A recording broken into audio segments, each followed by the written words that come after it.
Hello friends, welcome to निर्माण GS academy. कैसे हैं आप सब? आई होप बहुत अच्छे होंगे और आपकी पढ़ाई भी बहुत अच्छी चल रही होगी। आज के इस लेक्चर में हम ब्रेन के बारे में डिस्कस करेंगे।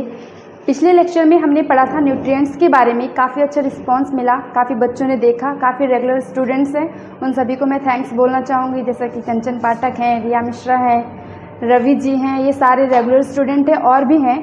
ठीक है, तो सभी को मैं थैंक्स बोलना चाहूँगी। ठीक है, और जो भी आपका डाउट्स आता हो आप उससे पूछ सकते हैं। आज हम डिस्कस करेंगे ब्रेन के बारे में, तो चलिए स्टार्ट करते हैं ब्रेन। तो चलिए स्टार्ट करते हैं हम ब्रेन। जो हमारा ब्रेन होता है वो नर्वस सिस्टम का पार्ट होता है। ठीक है,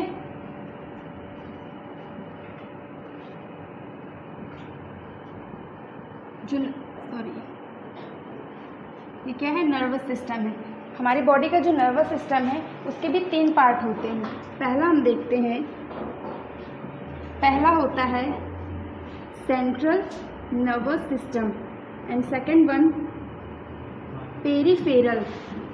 peripheral nervous system and third one is autonomous nervous system. Nervous system के 3 पार्ट्स होते हैं। जो हमारा ब्रेन है वो किसका पार्ट होता है? सेंट्रल नर्वस सिस्टम का। सेंट्रल नर्वस सिस्टम जो होता है, ह्यूमन बॉडी को जितने भी फंक्शंस होते हैं सारे फंक्शंस को कौन कंट्रोल करता है? Central nervous system. तो सेंट्रल नर्वस सिस्टम को हम डिवाइड करें तो इसके अंतर्गत 2 चीज़ें आती हैं। एक आएगा क्या? अपना ब्रेन, और दूसरा स्पाइनल कॉर्ड।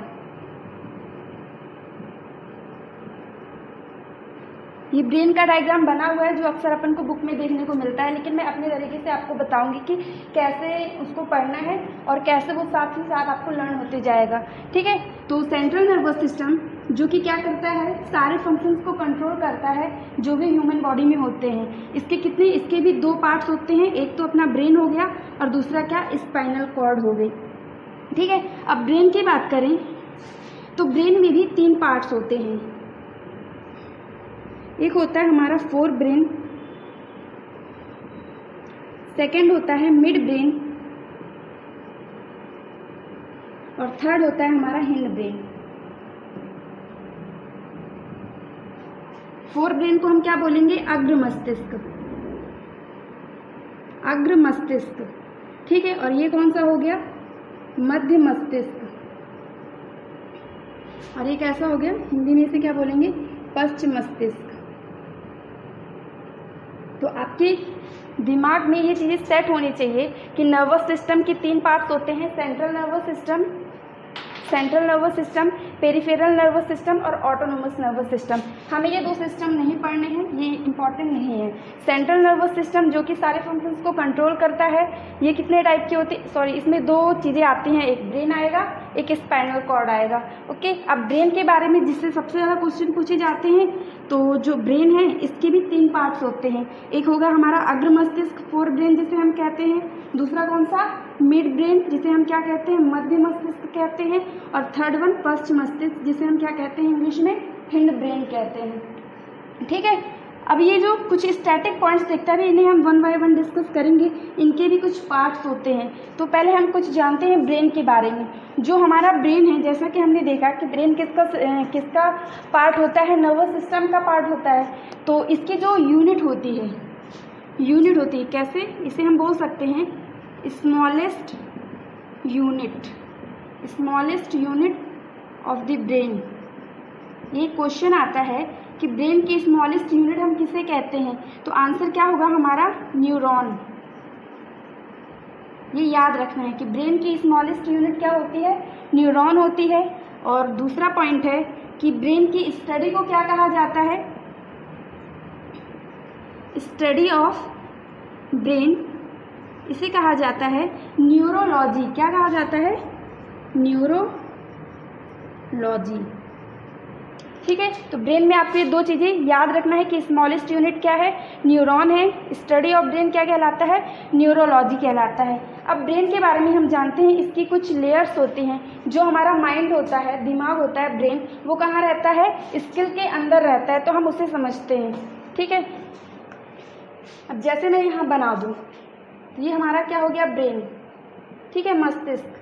अब इसकी जो ये बाहरी लेयर होती है, जो बाहरी लेयर होती है किससे कवर्ड रहती है, एक लेयर रहती है जिसे हम मेम्ब्रेन भी बोल सकते हैं, ब्रेन की झिल्ली, ठीक है। तो इसे हम क्या बोलते हैं, मेनिंजेस। मेनिंजेस, एक सेकेंड, क्या बोलेंगे, मेनिंजेस, ठीक है।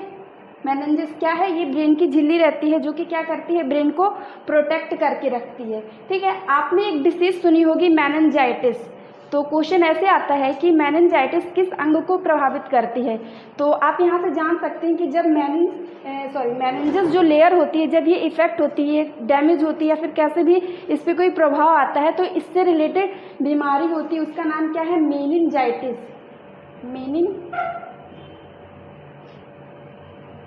मेनिंजाइटिस। तो आपको याद रखना है कि मेनिंजाइटिस किस अंग को प्रभावित करती है, ब्रेन को करती है, ठीक है। तो जो हमारा ब्रेन हो गया, इसकी जो बाहरी लेयर है उसे हम क्या कहते हैं, मेनिंजेस कहते हैं। और ये हमारी क्या हो गई, ऐसे कवर्ड, जो हमारे ये जो ऊपर वाला पोर्शन दिखता है इसे हम क्या कहते हैं, स्कल कहते हैं। स्कल मीन्स खोपड़ी, ठीक है। तो आपको ये दिमाग में ऐसे सेट रखना है कि ये स्कल हो गया, जो हमारा बाहर वाला पोर्शन दिखाई देता है वो क्या है, स्कल है, खोपड़ी है, इसके अंदर ब्रेन रहता है। और ब्रेन में जो ये लेयर्स होती हैं, लेयर, जिसे हम क्या कहते हैं, मेनिंजेस कहते हैं, ठीक है ना। इसे क्या कहते हैं, मेम्ब्रेन, मेम्ब्रेन भी कह सकते हैं। ब्रेन की झिल्ली किसे कहते हैं, मेनिंजेस को, ठीक है। अब हम देखेंगे कि ये जो मेनिंजेस है, इससे संबंधित बीमारी तो हमने पढ़ ली, मेनिंजाइटिस होती है, ठीक है। अब इसके भी पार्ट है, जो मेम्ब्रेन है ना, मेम्ब्रेन, मेम्ब्रेन ऑफ ब्रेन,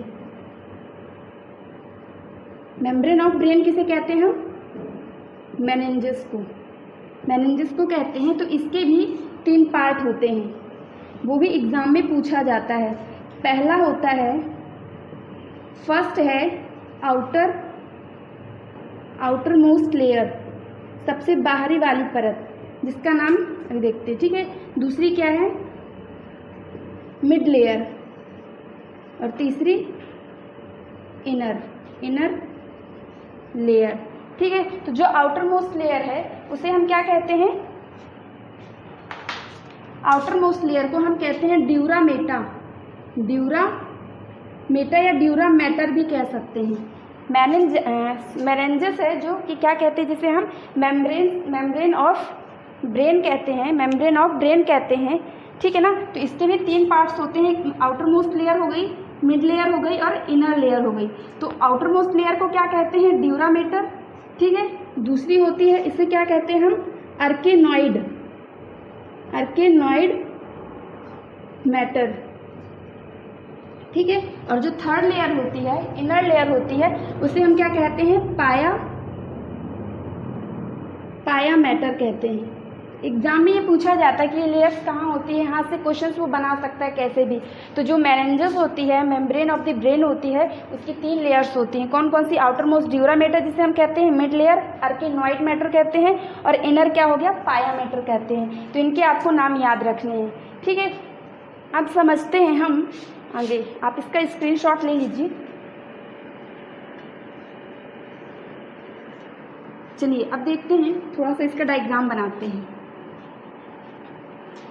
जैसा कि मैंने बनाया, ये हमारा क्या हो गया, स्कल हो गया, अंदर ये मेनिंजेस लेयर हो गई, और इसके अंदर क्या रहता है, अपना दिमाग रहता है, ठीक है। ये क्या हो गई, मेनिंजेस लेयर हो गई, ठीक है।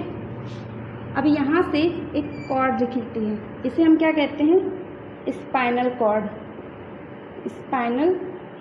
कॉर्ड। अभी हमने देखा था कि जो सेंट्रल नर्वस सिस्टम है, इसके 2 पार्ट होते हैं, एक होता है क्या, ब्रेन, और दूसरा क्या होता है, स्पाइनल कॉर्ड होता है, ठीक है ना। तो ये ब्रेन हो गया, और ये स्पाइनल कॉर्ड ऐसे निकली रहती है, ठीक है। कई लोगों को डाउट रहता है कि रीढ़ की हड्डी और स्पाइनल कॉर्ड क्या सेम चीज़ें हैं, तो दोनों अलग अलग हैं, ठीक है। ये हमारी स्पाइनल कॉर्ड रहती है, और इसके यहाँ पास हमारे वर्टिब्रल कॉलम्स रहते हैं, ठीक है, जिन्हें ही हम क्या कहते हैं, रीढ़ की हड्डी कहते हैं, ठीक है। तो इस साइड कितनी होती है, 13 होती है, और इस साइड 13, यानी कि हम जानें कि टोटल कितनी होती हैं, टोटल 26 होती हैं अडल्ट में, और चाइल्ड में कितनी होती हैं, 33 होती हैं, 33 होती हैं, किसमें, चाइल्ड में, ठीक है।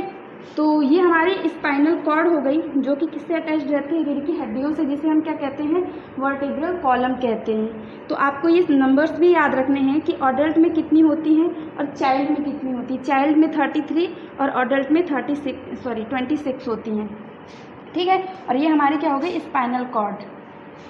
अब हम आगे देखते हैं। स्मॉलेस्ट यूनिट तो हमने देखा था, स्मॉलेस्ट यूनिट न्यूरॉन्स होती है, ठीक है। अब यदि यहाँ से एक क्वेश्चन आता है कि हमारी बॉडी का लार्जेस्ट स्टैटिक पॉइंट है ये, कि लार्जेस्ट और लॉन्गेस्ट ऑर्गन कौन सा है, या सेल कौन सा है, तो हम उसे क्या कहेंगे, नर्व सेल, या फिर क्या बोल सकते हैं, तंत्रिका कोशिका। कैसा है ये, largest and longest cell of the human body, ठीक है। सबसे बड़ी कोशिका कौन सी है, तंत्र की कोशिका है, ठीक है। चलिए अब हम स्टार्ट करते हैं ब्रेन के बारे में, जो भी इसके पार्ट्स होते हैं। तो ब्रेन के कितने पार्ट्स होते हैं, 3 पार्ट्स होते हैं। अभी अपन ने जाना, फोर ब्रेन, मिड ब्रेन और हैंड ब्रेन, ठीक है। अब इसका हम 1 बाय 1 डिस्कशन करते हैं। जो हमारा फोर ब्रेन होता है, जिसे हम हिंदी में क्या बोलते हैं, अग्र मस्तिष्क कहते हैं। इसके कितने पार्ट्स होते हैं, पहला होता है सेरेब्रम, पहला क्या होता है, सेरेब्रम, ठीक है। दूसरा थैलेमस, आपको साथ साथ में बोलना है ताकि आपको ये लर्न होते रहें और प्रोनाउंशिएट कर लें, ठीक है। और थर्ड होता है हाइपोथैलेमस। जो हमारा फोर ब्रेन है उसके कितने पार्ट्स होते हैं, 3 होते हैं, सेरेब्रम, थैलेमस और हाइपोथैलेमस, ठीक है। अब आगे देखते हैं, हमारा जो मिड ब्रेन है इसके कोई पार्ट नहीं होते, इसका जो फंक्शन है अपन अभी डिस्कस करेंगे, इसका कोई भी पार्ट नहीं है, ठीक है। और थर्ड क्या होता है, हिंड ब्रेन, पश्च मस्तिष्क, ठीक है। तो इसके कितने पार्ट्स होते हैं, इसमें क्या क्या रहता है, पोन्स रहते हैं, मेडुला ऑब्लिगेटा रहता है, मेडुला ऑब्लिगेटा रहता है, क्या रहता है, मेडुला ऑब्लिगेटा। और थर्ड क्या रहता है, सेरेबेलम। कंफ्यूज मत होइएगा, यहाँ पास क्या आया था, सेरेब्रम किसका पार्ट है, अग्र मस्तिष्क का पार्ट है। और ये क्या है, सेरेबेलम है, सेरेबेलम है, ठीक है। सेरेबेलम किसका पार्ट है, हिंड ब्रेन का, पश्च मस्तिष्क का पार्ट है, ठीक है। और सेरेब्रम किसका पार्ट है, फोर ब्रेन का पार्ट है। अब इन्हें हम डिस्कस करते हैं। सबसे पहले हम डिस्कस करेंगे किसके बारे में, सेरेब्रम के बारे में डिस्कस करेंगे, ठीक है। चलिए, जो सेरेब्रम है, ब्रेन अग्र मस्तिष्क का जो पार्ट है, इसे हम क्या कहते हैं, इंटेलिजेंट ब्रेन भी कहते हैं, ठीक है। पहला हम डिस्कस कर रहे हैं सेरेब्रम। सेरेब्रम में क्या क्या याद रखना है कि पहला तो ये किसका पार्ट है, अग्र मस्तिष्क का भाग है, ये अग्र मस्तिष्क का भाग है। दूसरा, सबसे ज़्यादा डेवलपमेंट इसी पार्ट का होता है, ब्रेन में सबसे ज़्यादा डेवलपमेंट किसका होता है, सेरेब्रम का होता है, ठीक है। इसे हम क्या कहते हैं, इंटेलिजेंट ब्रेन भी कहते हैं, ठीक है। इसके बाद हम देखेंगे कि इसका फंक्शन क्या क्या होता है, ये क्या क्या करता है। तो इसमें 5 लोब्स होते हैं, थर्ड पॉइंट है इसका,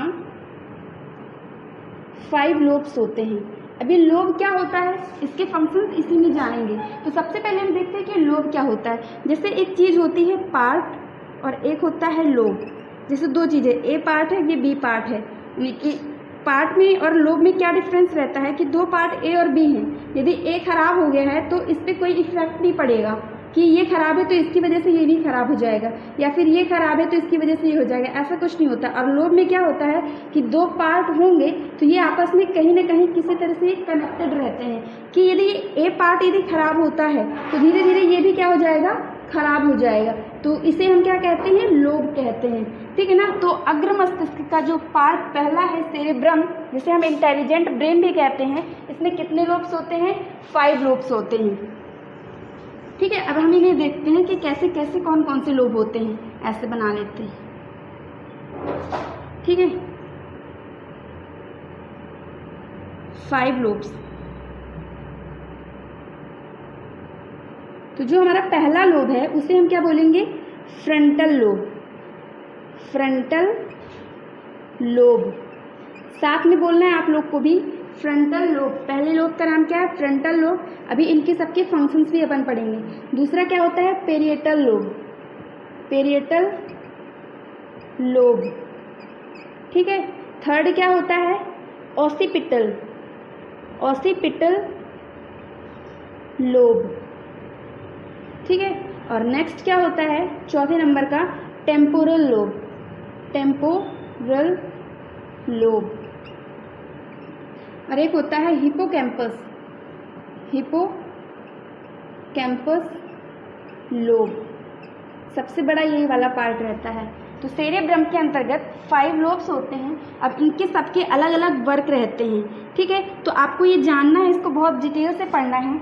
तो इसके हम वर्क देखते हैं कि जो फ्रंटल लोब होता है, ऐसे क्वेश्चन आता है कि थिंकिंग का या फिर हमारी मेमोरी फॉर्मेशन का या फिर कंसंट्रेशन का, ये सब वर्क कौन करता है, हमारे ब्रेन का कौन सा भाग करता है। तो कौन सा भाग करता है, सेरेब्रम। लेकिन सेरेब्रम में भी यदि वो और डीपली पूछा है तो सेरेब्रम में कौन करता है, तो ये लोब्स करता है। अब ये लोब्स में कौन सा लोब्स करेगा, तो इनको हम डिस्कस करते हैं, ठीक है। तो हम फ्रंटल लोब की बात करते हैं कि ये क्या क्या करता है। तो जो भी हमारी थिंकिंग पावर होती है कि हम क्या सोचते हैं, तो कहाँ सोचते हैं, कौन सोचता है, फ्रंटल लोब में हम ये सब सोचते हैं, ठीक है। जितना भी हमारा डिसीजन मेकिंग है, ठीक है, डिसीजन मेकिंग, कि हम क्या निर्णय ले रहे हैं, क्या नहीं ले रहे हैं, क्या डिसीजन ले रहे हैं, तो ये सब कहाँ होता है, फ्रंटल लोब में होता है, ठीक है। यदि हम थर्ड देखें कि जितना भी कंसंट्रेशन वाला काम होता है, कंसंट्रेशन, ये कौन करता है, फ्रंटल लोब, ठीक है। यदि हम देखें next, personality development, personality development देखें तो भी कहाँ होता है, फ्रंटल लोब में होता है, ठीक है। नेक्स्ट देखते हैं मेमोरी फॉर्मेशन, मेमोरी फॉर्मेशन, ठीक है। और हमें कितनी चीज़ें याद रहती हैं या नहीं रहती हैं, तो जो भी हमारी याददाश्त वाली चीज़ें हैं तो वो भी कहाँ होती हैं, फ्रंटल लोब में। यदि हम देखें विलिंग पावर, विलिंग पावर यानी कि इच्छा शक्ति, हमारी क्या इच्छा हो रही है, ये सब कौन, मतलब कहाँ से आता है, ये ब्रेन हमारा करता है, कौन सा, फ्रंटल लोब में, इच्छा शक्ति, ठीक है। कंसंट्रेशन, एकाग्र, कितने हम एकाग्र हैं, तो thinking, decision making, concentration, personality development, memory formation, willing power, सारे वर्क, सारे फंक्शंस आपको लर्न करने हैं कि ये फ्रंटल लोब में होते हैं, ठीक है। इसके बाद हम देखते हैं second, parietal lobe. Parietal lobe की यदि हम बात करें, पेरिएटल लोब में क्या होता है, जितनी भी हमारी कैलकुलेशन वाली स्पीड्स होती है कि हम कितनी फास्ट कैलकुलेशन कर रहे हैं, कितना स्लो कर रहे हैं, तो कैलकुलेशन स्पीड, कैलकुलेशन या फिर मैथमेटिक्स हो गया, या फिर हमारी तर्क शक्ति कैसे वर्क कर रही है, कितना कॉमन सेंस है, ठीक है ना। तो ये सारी चीज़ें कौन करता है, हमारा सेकेंड लोब, पेरिएटल लोब, ठीक है। इसके बाद हम देखें थर्ड, ऑसिपिटल लोब की। ऑसिपिटल लोब की देखें, यहाँ लिख देते हैं, ठीक है। जो थर्ड है हमारा, थर्ड लोब कौन सा है, ऑसिपिटल लोब। अब ये क्या करता है, ऑसिपिटल लोब, ये डिस्टेंस देखता है, डायरेक्शंस देखता है, डिस्टेंस और डायरेक्शन, कि हमें किस दिशा में जाना है, कितनी दूरी तक जाना है, ये कौन सा पार्ट डिसाइड करता है, ऑसिपिटल लोब करता है, ठीक है। इसके अलावा जितनी भी पास्ट की चीज़ें होती हैं, पास्ट की चीज़ें मतलब कि जैसे हम बचपन में कोई मूवी देखते हैं या फिर किसी की कोई अच्छा फ्रेंड्स बनाते हैं, जब हम बहुत छोटे रहते हैं, ठीक है ना, तो हमें धुंधली धुंधली सी उसकी यादें रहती हैं, यानी कि जो भी पास्ट की चीज़ें एग्जैक्ट नहीं लेकिन थोड़ा थोड़ा सा याद रहता है। तो ऐसी चीज़ें कहाँ रहती हैं, कौन वो सब बनाता है, कौन फॉर्मेशन करता है, ऑसिपिटल लोब करता है, ठीक है ना। पास्ट की चीज़ें याद रहना, ठीक है, कहाँ होता है, ऑसिपिटल लोब में होता है, ठीक है। अब इसके अलावा हम देखते हैं चौथा लोब क्या है हमारा, टेम्पोरल लोब।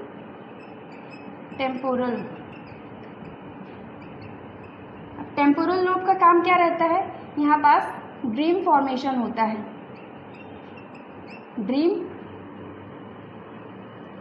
ड्रीम फॉर्मेशन, यानी कि जो भी हमें सपने आते हैं तो वो मस्तिष्क की वजह से ही आते हैं। मस्तिष्क जब वर्क करता है तो कहाँ पास उसके लिए कौन रिस्पॉन्सिबल रहता है, टेम्पोरल लोब। तो ड्रीम फॉर्मेशन कहाँ होता है, किस लोब में होता है, टेम्पोरल लोब में होता है, ठीक है। अब इसके बाद हम देखते हैं लास्ट है हमारा जो क्या है, हिपोकैम्पस लोब।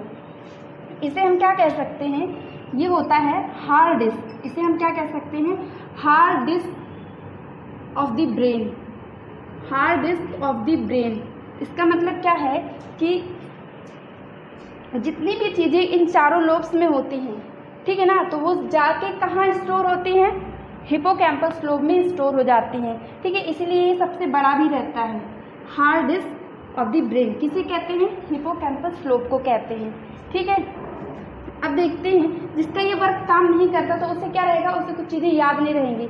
तो यहाँ पास एक डिसीज़ होती है जिसे हम क्या कहते हैं, एमनेशिया।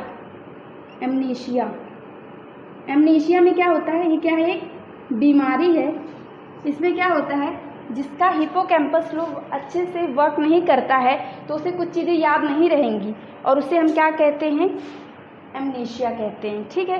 तो हमने अभी तक ब्रेन में 2 डिसीजेस पढ़ी हैं, एक मेनिंजाइटिस पढ़ी है, एक क्या पढ़ा है, एमनेशिया पढ़ा है, ठीक है।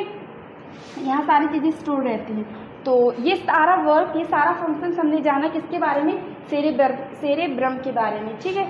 अब इसका हम दूसरा पार्ट जानते हैं।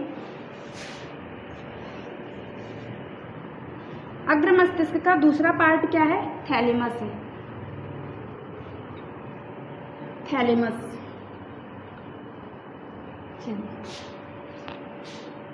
पहला क्या था, सेरेब्रम था, ठीक है, और दूसरा क्या है, थैलेमस, ठीक है, थैलेमस है। तो ये भी किसका पार्ट है, हमारा अग्र मस्तिष्क का पार्ट है, दूसरा पार्ट है ये। अब थैलेमस क्या करता है, सबसे पहले हम देखते हैं, मैं आपको ऐसा समझाती हूँ कि जो हमारा ब्रेन है ना, अभी हमने लिखा था 3 होते हैं। एक कौन सा होता है हमारा, अग्र मस्तिष्क, जिसे हम क्या कहते हैं, फोर ब्रेन, दूसरा क्या, मिड ब्रेन, और तीसरा क्या, हिंड ब्रेन। सबसे पहले हम समझ लें हिंड ब्रेन। इसे हम प्रैक्टिकली समझते हैं कि जैसे हमारा ये जो मस्तिष्क है, ठीक है ना, तो ये जो कान के आगे वाला पोर्शन होता है इतना, ये क्या कहलाता है, हमारा फोर ब्रेन कहलाता है, अग्र मस्तिष्क कहलाता है। और कान से लेकर के यहाँ तक का पोर्शन क्या कहलाता है, मिड ब्रेन कहलाता है, ठीक है। और जो कान के पीछे वाला पोर्शन है वो क्या कहलाता है, हमारा हिंड ब्रेन कहलाता है, ठीक है ना, हिंड ब्रेन कहलाता है। तो यहाँ से हम समझ सकते हैं कि जो सबसे बड़ा पार्ट कौन सा होता है, ये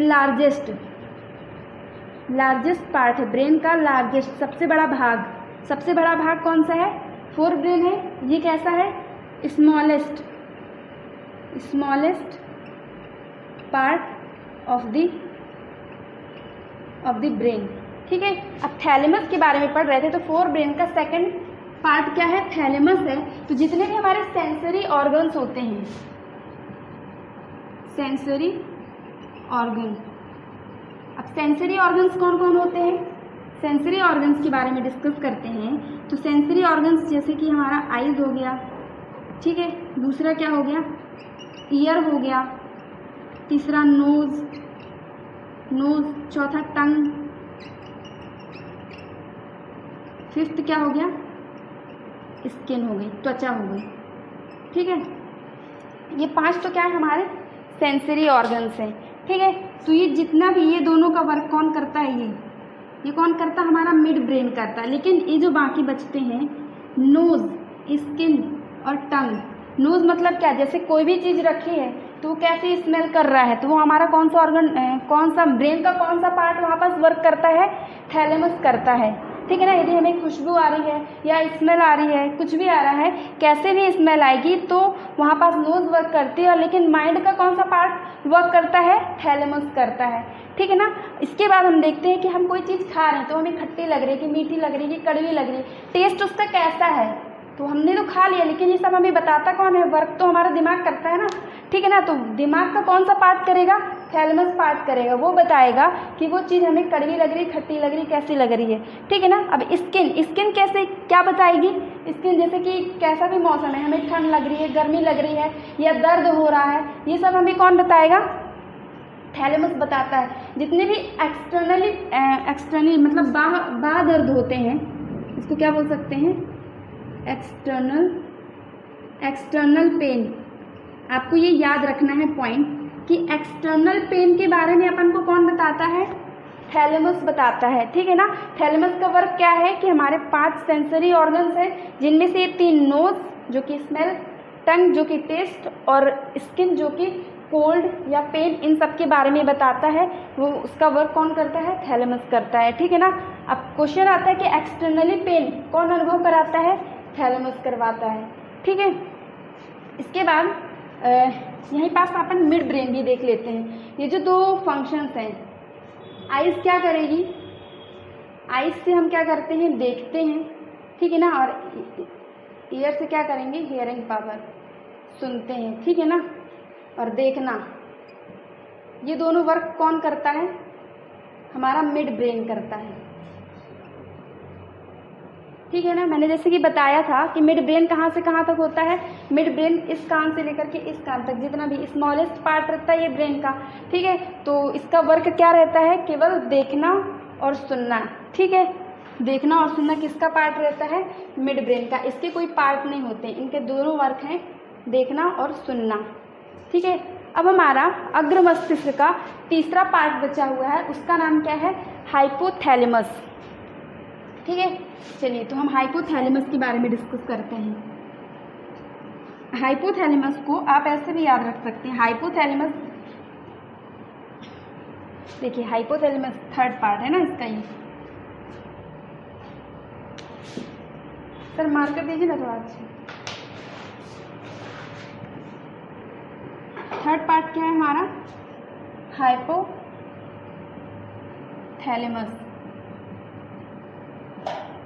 आपको दिमाग में स्ट्रक्चर ही बना के रखना है कि जो ब्रेन है, 4 ब्रेन पढ़ रहे हैं, 4 ब्रेन में हमने सेरेब्रम पढ़ा और क्या पढ़ा, थैलेमस पढ़ा, और 3rd पार्ट क्या है हमारा, ये हाइपोथैलेमस है, हाइपोथैलेमस। ठीक है। अब देखिए, जो हमारा भूख का केंद्र होता है कि हमें भूख लग रही है या प्यास लग रही है, तो ये हमें कौन बताता है, ब्रेन बताता है। लेकिन ब्रेन में भी कौन सा पार्ट बताता है, अग्र मस्तिष्क बताता है। अग्र मस्तिष्क में कौन बताता है, हाइपोथैलेमस बताता है। तो हाइपोथैलेमस ऐसे याद रख सकते हैं कि H for hypothalamus, H for hunger. Hunger means क्या, भूख लगना। भूख और प्यास का केंद्र, भूख और प्यास का केंद्र कौन होता है, हाइपोथैलेमस। भूख लग रही, प्यास लग रही, कौन बताएगा, हाइपोथैलेमस बताएगा। ठीक है। इसके अलावा जो हाइपोथैलेमस होता है, इसका वर्क क्या रहता है, ये हार्मोन्स स्रावित करता है। हार्मोन्स क्या करता है, स्रावित करता है। ठीक है ना। अब कैसे स्रावित करता है, इसके हम वर्क देख लेते हैं कि जैसे हमें, हमारा मूड ऑफ है, ठीक है ना, जैसे कि मूड ऑफ है, ठीक है, तो ऑफ है तो ये कौन बताएगा, हाइपोथैलेमस बताएगा। ठीक है। या फिर हम कैसे, फीलिंग्स बताएगा ये। ठीक है। और क्या बता सकता है, इमोशंस, हमारी फीलिंग्स कैसी है, इमोशंस कैसे हैं, हमारा मूड कैसा है, ये सब कौन बताता है, ब्रेन का हाइपोथैलेमस पार्ट बताता है। ठीक है। हमें गुस्सा आ रहा है किसी के प्रति, या फिर प्यार आ रहा है, या फिर कुछ भी हम किसी से हेट करते हैं, ये सब कौन बताएगा, लव, हेट, एंगर, ये सारे इमोशंस हो गए, फीलिंग्स हो गई, तो ये सब कौन बताता है, हाइपोथैलेमस बताता है। ठीक है। इसके अलावा हाँ, हम देखते हैं एक चीज़ और, ये तो हमने इसके फंक्शंस पढ़ लिए। ठीक है। अब एक चीज़ होती है यहाँ पास, मैं आपको बताती हूँ, ग्लैंड, ग्लैंड आपने सुना होगा, ग्रंथि जिसे हम कहते हैं, ठीक है। देखिए जितनी भी चीज़ें होती हैं, फीलिंग्स आना, इमोशंस आना, ये कैसे आते हैं? जब हमारी बॉडी से हार्मोन्स क्या होते हैं? स्रावित होते हैं। हार्मोन्स स्रावित होंगे तो क्या होंगे? ये सारी चीज़ें आती हैं। हार्मोन्स स्रावित होने के कारण ही फीलिंग्स आती हैं, इमोशंस आते हैं, ठीक है। अब ये हार्मोन स्रावित करता है, तो थोड़ा सा यहाँ पर जानते हैं। जो ग्लैंड्स होती हैं, ग्लैंड, हम ग्लैंड किसे कहते हैं? जो जैसे हमारी बॉडी में दो टाइप की ग्लैंड होती हैं, एक होती है एंडोक्राइन ग्लैंड और एक होती है एक्सोक्राइन, एक्सोक्राइन ग्लैंड, ठीक है। एंडोक्राइन ग्लैंड और एक्सोक्राइन, एंडोक्राइन मतलब अंतःस्रावी ग्रंथियाँ और एक्सोक्राइन मीन्स बाह्यस्रावी ग्रंथियाँ, ठीक है। तो जो हार्मोन स्रावित करें, अब ग्लैंड किसे कहेंगे? जो हार्मोन स्रावित करती हैं, ठीक है, या फिर कोई जूस आई मीन रस, ठीक है, या फिर क्या? एंजाइम।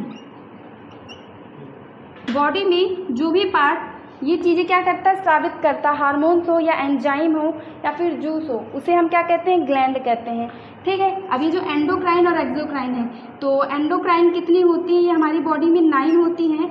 एक्सोक्राइन कितनी होती हैं? ये 6 होती हैं, ठीक है।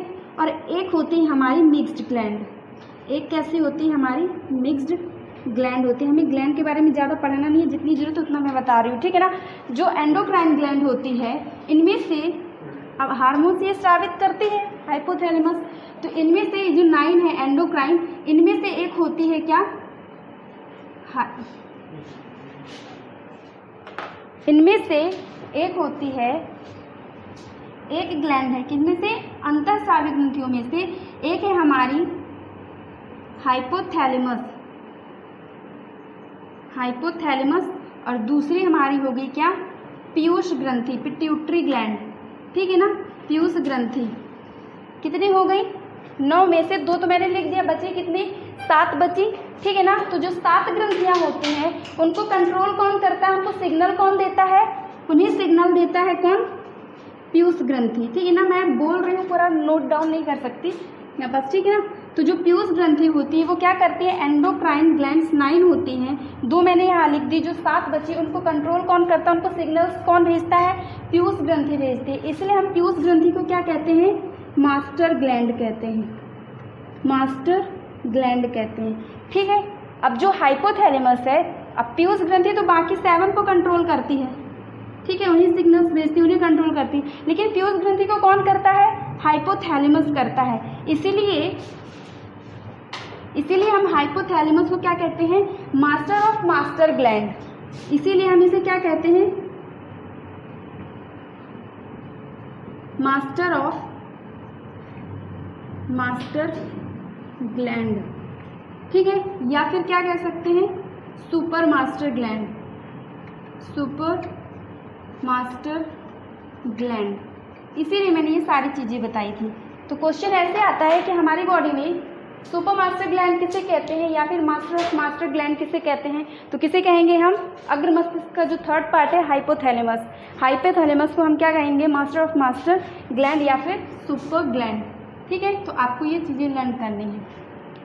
तो इस तरह हमने फोर ब्रेन के तीनों पार्ट्स हमने डिस्कस कर लिए। तीनों कौन कौन से? पहला हमारा क्या था? सेरेब्रम, दूसरा हमारा क्या था? थैलेमस, और थर्ड क्या था हमारा? हाइपोथैलेमस। और मिड ब्रेन तो हमने डिस्कस कर ही लिया था। सबसे बड़ा पार्ट क्या होता है हमारा? Fore brain. Mid smallest part क्या होता है हमारा? Mid brain. मिड ब्रेन के 2 ही फंक्शन थे, क्या क्या था? देखना और दूसरा क्या था?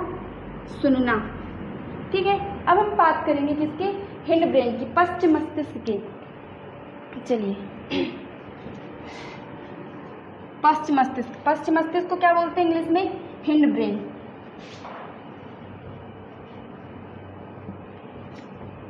Hind brain.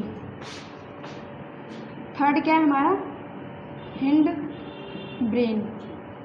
क्या कहते हैं हम इसे? पश्च मस्तिष्क कहते हैं। अब इसके कितने पार्ट्स होते हैं? इसका पहला पार्ट हो गया हमारा क्या? पोन्स। दूसरा हो गया मेडुला ऑब्लिंगेटा, मेडुला ऑम्बलिगेटा, इसे हिंदी में भी यही कहते हैं, इंग्लिश में भी यही कहते हैं, ठीक है। और इसका थर्ड पार्ट हो गया क्या हमारा, सेरेबेलम। सेरेबेलम, ठीक है। सेरेबेलम क्या है, ये सेरेबेलम। अब देखिए यहाँ पास हम वर्क जानते हैं पोन्स का, कि पोन्स क्या काम करता है।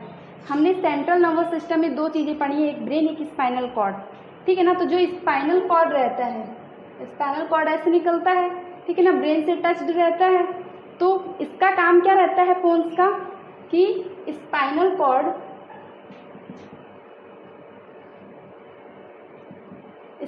कॉर्ड और हाइपोथैलेमस, इन दोनों को क्या करता है, हाइपोथैलेमस, इनको क्या करता है, आपस में कनेक्ट करके रखता है। कौन, पोन्स। स्पाइनल कॉर्ड और हाइपोथैलेमस को क्या करता है, आपस में कनेक्ट करके रखता है, ठीक है। अब इसका हम यदि दूसरा फंक्शन जाने तो ये हमारे रेस्पिरेटरी सिस्टम में हेल्प करता है, उसको कंट्रोल करता है।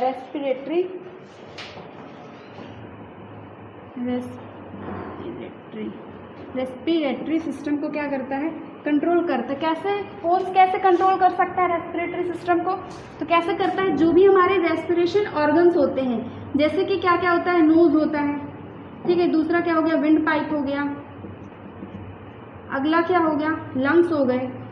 तो इन सभी को कंट्रोल कौन करते हैं, पोन्स करते हैं। इसलिए हम कह सकते हैं कि पोन्स के दो फंक्शंस रहते हैं, एक स्पाइनल कॉर्ड को हाइपोथैलेमस से कनेक्ट करके रखता है, दूसरा क्या हो गया, जो भी हमारे रेस्पिरेशन ऑर्गन्स होते हैं, नोज हो गया, विंड पाइप हो गया, लंग्स हो गया, उन सभी को ये क्या करता है, कंट्रोल करता है। अब जैसे हम सांस ले रहे हैं तो कितनी सांस लेना है, कितनी छोड़ना है, तो ये सब कौन बताता है, पोन्स उनको क्या करता है, कंट्रोल करता है, रेगुलेट करता है, ठीक है ना। तो हमने हिंड ब्रेन का फर्स्ट पार्ट जान लिया, पोन्स। अब हम जानते हैं किसके बारे में, मेडुला ऑम्बलिगेटा। मेडुला ऑम्बलिगेटा के बारे में जानते हैं। जो मेडुला ऑम्बलिगेटा होता है वो क्या करता है, हमारी बॉडी में जितनी भी अनैच्छिक क्रियाएं होती हैं, अनैच्छिक क्रियाएं मतलब कि जिसमें हमारा बस नहीं होता है, ठीक है ना, मतलब वो होंगी ही होंगी, ठीक है ना, उसे हम रोक नहीं सकते और उसे हम कर नहीं सकते, ठीक है ना। तो जितनी भी अनैच्छिक क्रियाएं होती, मेडुला ऑम्बलिगेटा का फंक्शन देख रहे हैं कि जितनी भी अनैच्छिक मतलब क्या, बिना इच्छा की होने वाली क्रियाएं, अनैच्छिक क्रियाएं, जितनी भी अनैच्छिक क्रियाएं होती हैं उसे कंट्रोल कौन करता है, मेडुला ऑम्बलिगेटा क्या करता है, कंट्रोल करता है। अब वो कैसी क्रियाएं, वो भी दो प्रकार की हो सकती हैं। उन क्रियाओं को हम डिवाइड कर सकते हैं। पहला लिखते हैं, पहला पार्ट क्रियाओं में, विटल रिएक्शंस, या फिर हम हिंदी लिख देते हैं। पहला हो गया जैविक क्रियाएं, जिसे हम क्या कहते हैं, विटल रिएक्शंस, और दूसरी क्या होती है, एसोसिरीज रिएक्शंस, यानी कि सहायक क्रियाएं,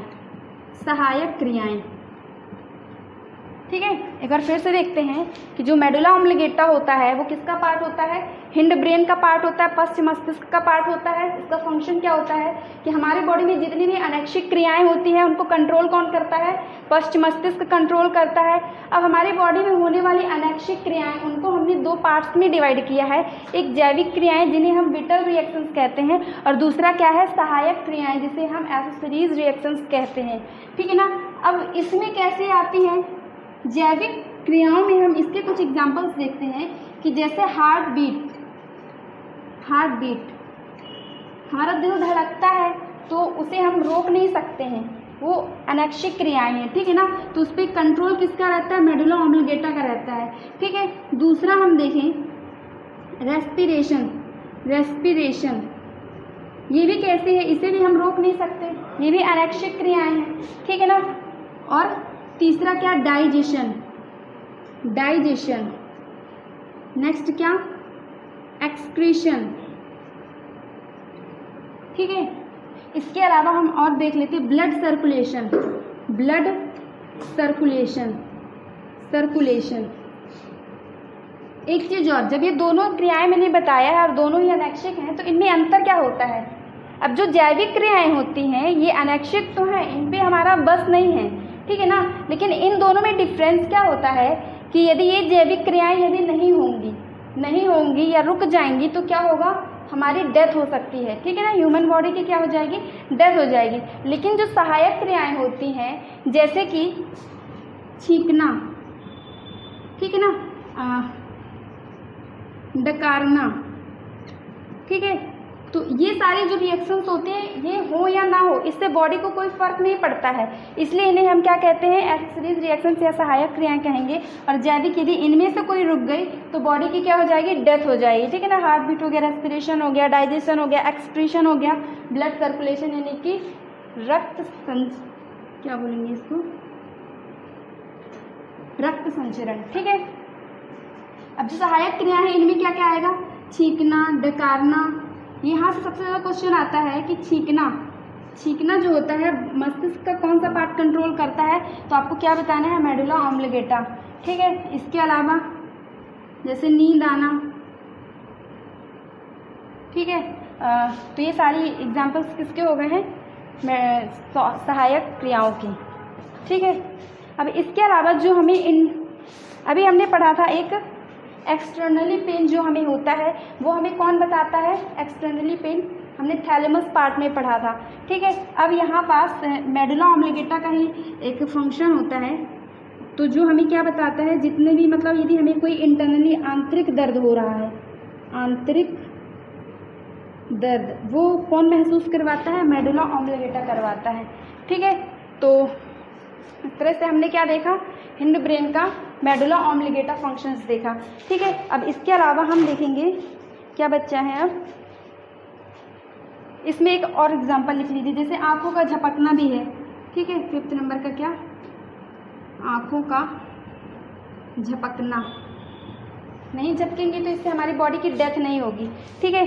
चलिए अब हम देखते हैं किसके बारे में, एक जो हमारा लास्ट फंक्शन बचा हुआ है, लास्ट क्या हमारा सेरेबेलम, सेरेबेलम के बारे में डिस्कस करते हैं।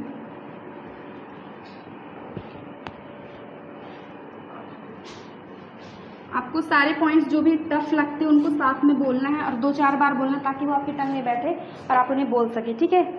चलिए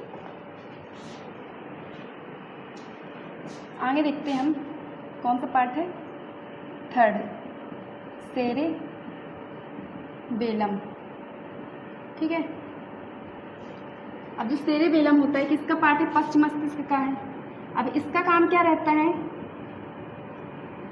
इसे हम लिटिल ब्रेन भी कहते हैं, इंपॉर्टेंट पॉइंट, लिटिल ब्रेन किसे कहते हैं हम, सेरेबेलम को कहते हैं, पश्च मस्तिष्क का भाग है, ठीक है ना। और इसका हम फंक्शन देखें तो ये क्या करता है, हमारी बॉडी का बैलेंस क्या करता है, बनाए रखता है, यानी कि शारीरिक संतुलन को बनाए रखता है, ठीक है ना। स्पीकिंग का मतलब कि हमें कितना बोलना है कितना नहीं बोलना है, ये सब कौन डिसाइड करता है, सेरेबेलम करता है, ठीक है। ये इसके मोस्ट 2 वर्क है, बॉडी बैलेंस बनाना और स्पीकिंग करना। अब क्वेश्चन ऐसे आता है कि जो अल्कोहल इफेक्ट होता है तो वो दिमाग के या फिर हमारे मस्तिष्क के किस पार्ट में उसका इफेक्ट होता है, तो आपको क्या याद रखना है, कहाँ होता है अल्कोहल इफेक्ट, सेरेबेलम में होता है। कैसे होता है, जो ड्रिंक किया हुआ पर्सन रहता है उसकी बॉडी का बैलेंस वो खुद नहीं संतुलित कर पाता है, ठीक है ना। ड्रिंक किया हुआ पर्सन कितना बोलता है उसे खुद नहीं पता रहता, यानी कि उसकी कंट्रोल में नहीं रहता, स्पीकिंग पावर हो गई, बॉडी बैलेंस हो गया, ठीक है ना। इसीलिए हमेशा कोई भी यदि ड्रिंक करता है तो उसे गाड़ी तो बिल्कुल नहीं चलानी चाहिए, ठीक है। तो आपको याद क्या रखना है, जो भी अल्कोहल इफेक्ट है वो कहाँ होता है, हमारे दिमाग के सेरेबेलम में होता है। तो इस तरह से हमने देखा किसके बारे में, सेरेबेलम के बारे में। चलिए तो एक बार फिर से हम रिवाइज करते हैं कि हमने क्या क्या पढ़ा। नर्वस सिस्टम पढ़ा, नर्वस सिस्टम के 3 पार्ट्स होते हैं, कौन कौन से, एक तो होता है सेंट्रल नर्वस सिस्टम, दूसरा पेरीफेरल, तीसरा ऑटोनोमस। पेरीफेरल और ऑटोनोमस हमें नहीं पढ़ना है। सेंट्रल नर्वस सिस्टम में हमने पढ़ा था क्या, ब्रेन और स्पाइनल कॉर्ड, ठीक है ना। अभी स्पाइनल कॉर्ड बचा हुआ है, सॉरी ठीक है। स्पाइनल कॉर्ड अभी देखते हैं, ठीक है। स्पाइनल कॉर्ड, अब ब्रेन में पढ़ा था हमने, ब्रेन कितने टाइप के होते हैं, सॉरी ब्रेन के 3 पार्ट्स होते हैं। कौन कौन सा? फोर ब्रेन हो गया, अग्र मस्तिष्क, मध्य मस्तिष्क, और तीसरा क्या हो गया? हिंड ब्रेन, जिसे हम पश्च मस्तिष्क कहते हैं, ठीक है ना। फर्स्ट वाला जो है फोर ब्रेन है, उसमें हमने क्या क्या पढ़ा था? सेरेब्रम के बारे में, थैलेमस के बारे में, हाइपोथैलेमस के बारे में। उसके बाद हमने सेकंड देखा था मिड ब्रेन, जिसकी पावर क्या, जिसका वर्क क्या रहता है? केवल देखना और सुनना रहता है, ठीक है। उसके बाद हमने देखा था थर्ड पार्ट पश्च मस्तिष्क। पश्च मस्तिष्क में हमने देखा कि पोन्स होते हैं, सेरेबेलम होता है और मेडुला ऑब्लिगेटा होता है, ठीक है। अब जो लास्ट बचा हुआ है स्पाइनल कॉर्ड, स्पाइनल कॉर्ड, ठीक है ना, जिसे हम हिंदी में क्या कहते हैं? मेर रज्जु कहते हैं। इसका काम क्या रहता है? जितनी भी प्रतिवर्ती क्रियाएं होती हैं, जितनी भी प्रतिवर्ती क्रियाएं होती हैं, उनके लिए रिस्पॉन्सिबल कौन होता है? स्पाइनल कॉर्ड होता है। अब प्रतिवर्ती क्रियाएं कैसी होती हैं? प्रतिवर्ती क्रियाओं के बारे में देखें तो प्रतिवर्ती क्रियाएं कि जैसे कुछ गरम गरम रखा हुआ हमारा, उसमें हाथ लग जाए तो हम तुरंत हटा लेते हैं, सामने सांप दिख जाए तो हम तुरंत भाग लेते हैं, तो ये सब क्या है? प्रतिवर्ती क्रियाएं। हमारा माइंड तुरंत क्या करता है? रिएक्ट करता है, ठीक है। तो ये सारी क्रियाएं क्या हैं? प्रतिवर्ती क्रियाएं। तो प्रतिवर्ती क्रियाओं के लिए कौन रिस्पॉन्सिबल रहता है? स्पाइनल कॉर्ड रहता है, ठीक है। तो इस तरह हमने ब्रेन के बारे में पढ़ा। अधिकतर क्वेश्चंस देखे जाते हैं इस टॉपिक से, कोई सा भी एग्जाम हो, रेलवे हो या MPPSC हो या जितने भी स्टेट लेवल के एग्जाम होते हैं, तो इस टॉपिक से क्वेश्चंस बनते हैं। तो आप इसको ध्यान से देखिएगा, जितना भी मैंने कवर करवाया है इसमें सारे क्वेश्चंस आ ही जाएंगे, ठीक है। और इसके अलावा जो भी डाउट्स हो आप कमेंट सेक्शन में पूछिएगा। Thank you.